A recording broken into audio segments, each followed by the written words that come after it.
हाँ तो दोस्तों ये गेमिंग माइक है जेब्रोनिक्स की तरफ से 1000 रुपये के नीचे। ये पूरे मार्केट में शायद इस वक्त अकेला माइक है जो कि इतना सस्ता है। बाकी जो माइक्रोफोन्स आते हैं उनकी चाहे तो क्वालिटी फिर इतनी अच्छी नहीं है या फिर कंपनी का कोई अता पता नहीं होता। तो दोस्तों ये 1000 रुपये का जो माइक है लगभग मतलब 800 में भी चलता है, अभी ऑफर में भी नया नया है तो अमेजन पे काफ़ी ऑफर चल रहा है इसके ऊपर। उसकी जो MRP है वो लगभग 1499 रुपये है।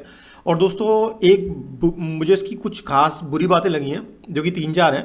पहला, इसके अंदर कोई भी पॉप फिल्टर नहीं दिया है। एक हल्का सा पॉप फिल्टर देना चाहिए था, इसके अंदर पॉप फिल्टर नहीं है। और इसके अंदर जो पॉप की साउंड होती है वो काफ़ी ज़्यादा आती है कई बार, तो इसकी वजह से मैंने अपने माइक्रोफोन पे खुद से एक पॉप फिल्टर लगा दिया है। आप भी लगा सकते हो, बहुत छोटा सा DIY है।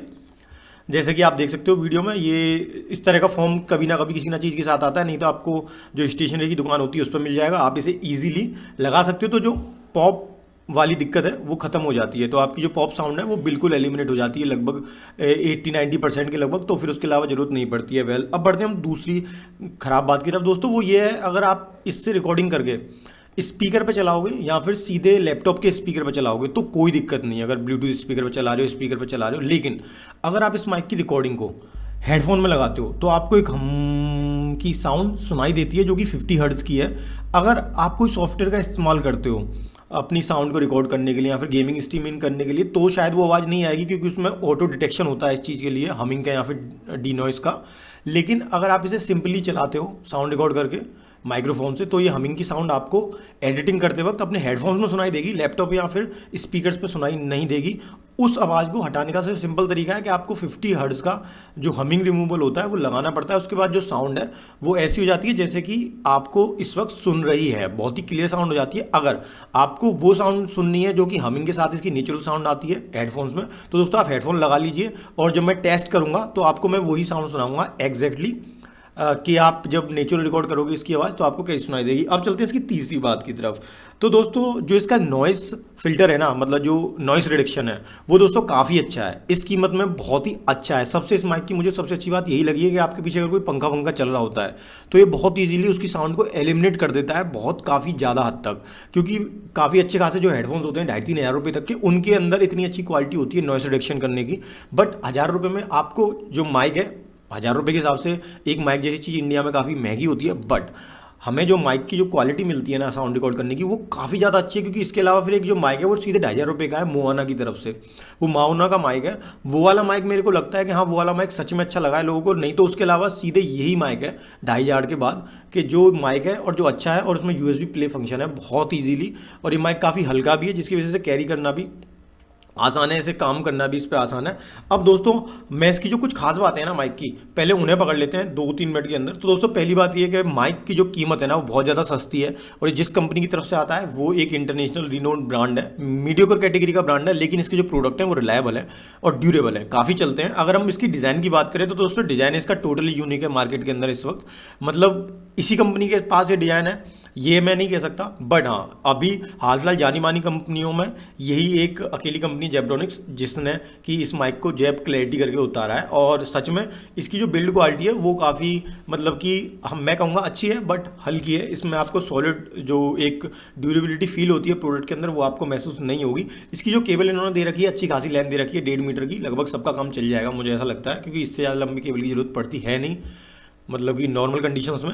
और इसका जो वजन है जैसा मैं आपको बोला था हल्का है, 140 ग्राम का इसका वजन है। और दोस्तों इसका जो फ्रीक्वेंसी रेस्पॉन्स है वो 100 हर्ट्ज से लेके 10,000 किलो हर्ट्ज का है, जो कि काफ़ी सही है। 100 हर्ट्ज का होने का फ़ायदा ये है कि ज़्यादा सेंसिटिव आवाज़ को ये पिकअप नहीं करेगा। और दोस्तों हम इसका सैम्पलिंग रेट देखें तो इसका 40.1 किलो हर्ट्ज का सैम्पलिंग रेट है, जो कि काफ़ी सही है। और दोस्तों ये सपोर्ट करता है विंडो XP Vista 7, 8 और 10 को। और दोस्तों इसके अंदर आपको USB पोर्ट मिलेगा, इस बात को आपको खासकर ध्यान रखना है, आपकी जैसी वो ज़रूरत हो उसके हिसाब से इस चीज़ को देख लेना। अब दोस्तों मैं आपको ले चलता हूँ अपने टेस्ट की तरफ। तो हम अपना पहला टेस्ट है वो स्टार्ट करते हैं दोस्तों। हाँ तो यार ये हमने अपना माइक का पहला टेस्ट स्टार्ट कर दिया। इस वक्त माइक को ना मैंने 15 सेंटीमीटर के लगभग दूरी पर रख रखा है और जो पॉप फिल्टर है वो मैंने इस माइक का इस वक्त उतार दिया है जो मैंने खुद से बनाया था, तो जिसकी वजह से आप आवाज़ सुन सकते हो कि आपकी आवाज़ कैसी लग रही है। और अगर आप माइक को, अब मैं माइक के काफ़ी 5 सेंटीमीटर के पास पहुंच गया हूं, तो आप कभी कभार आपको पॉप की जो आवाज़ है वो काफ़ी ज़्यादा सुनने को मिल सकती है। तो ये जो आवाज़ मैं रिकॉर्ड कर रहा हूँ इस वाले हिस्से के अंदर मैं आपको प्योर साउंड सुनाऊँगा। आप हेडफोन या ईयरफोन अगर आपने लगा रखे होंगे तो आज आपको हो सकता है डी हमिंग की जो हमिंग वाली साउंड है बैकग्राउंड नॉइज़ में वो आपको सुनाई दे। वो पता नहीं इलेक्ट्रिकल सिग्नल की वजह से या फिर इस माइक की जो हो सकता है मेरी वाली जो माइक का यूनिट है उसी की यूनिट के साथ ही दिक्कत हो। अब दोस्तों हम बढ़ते हैं अपने अगले टेस्ट की तरफ, सेकंड नंबर के टेस्ट की तरफ। हाँ तो दोस्तों अब जो मैंने पॉप फिल्टर बनाया था अपना खुद से घर पे वो मैंने इस माइक के ऊपर लगा दिया है। अब शायद आपको ऐसा लग रहा होगा दोस्तों अभी जो मेरा माइक है वो सिर्फ 10 या 15 या फिर 5 सेंटीमीटर की दूरी पर रहता है, लगभग मुंह आगे पीछे होता रहता है। लेकिन आपको जो पॉप की साउंड है ना वो आपको एलिमिनेट नजर आएगी 90%, आपको एक आध पॉप की साउंड सुनाई देगी। तो दोस्तों इस तरीके से इसकी जो पॉप वाली डिफ़िकल्टी है वो काफ़ी जल्दी ओवरकम हो जाती है। आपको बस एक जो फॉर्म आते हैं येलो कलर्स के, इसको बस आपको रैप अराउंड कर देना है इसके चारों तरफ माइक के, और वो प्रॉब्लम जो है वो बहुत इजीली सॉल्व हो जाएगी।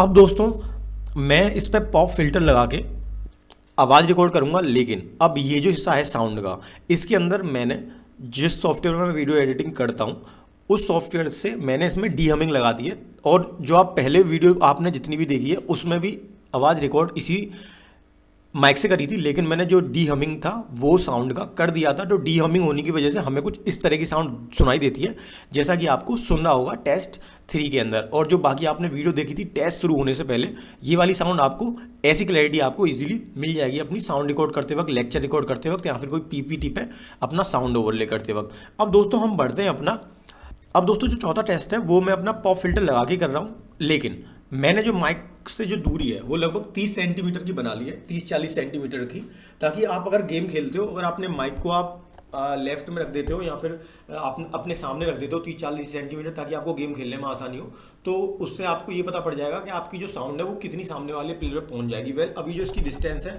मुझसे लगभग 45 सेंटीमीटर या फिर 40 सेंटीमीटर की है माइक की, तो आप अंदाजा लगा सकते हो। और इसमें भी मैंने जो डी हमिंग होती है वो लगा दी है। और खैर इसके बाद मैं डी हमिंग है उसे नहीं लगाऊंगा, ताकि आपको एक्चुअल रिप्रेजेंटेशन पता पड़ जाए साउंड का। तो दोस्तों इस तरीके से जो वीडियो है मैंने आपको पूरा बता दिया कि आखिर आपका जो साउंड है वो कैसा आएगा, पॉप फिल्टर लगाने के बाद कैसा आएगा, बिना पॉप फिल्टर के कैसा आएगा, और डी हमिंग करने के बाद कैसा आएगा, और डी हमिंग करने के बिना कैसा आएगा। तो दोस्तों इस तरीके से वीडियो खत्म होती है। Thanks for being here up to last. तो दोस्तों अगर आपको चैनल पसंद आया आप चैनल को सब्सक्राइब कर सकते हो, और दोस्तों ऐसी इन्फॉर्मेटिव और डेप्थ इन रिव्यू की वीडियो मैं आपके लिए लाता रहूँगा। और दोस्तों चैनल को सब्सक्राइब करना बिल्कुल मत जाना, और जितने भी लिंक्स वगैरह हैं प्रोडक्ट के वो मैंने नीचे दे रखे हैं, आप उन्हें जाके चेकआउट कर सकते हो, वहाँ से आप इजीली आप इसे परचेस कर पाओगे माइक को।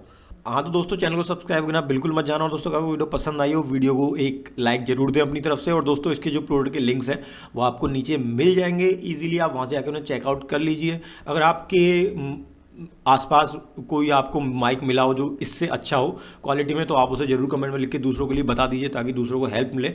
और दोस्तों तब के लिए good bye, cheers, take care.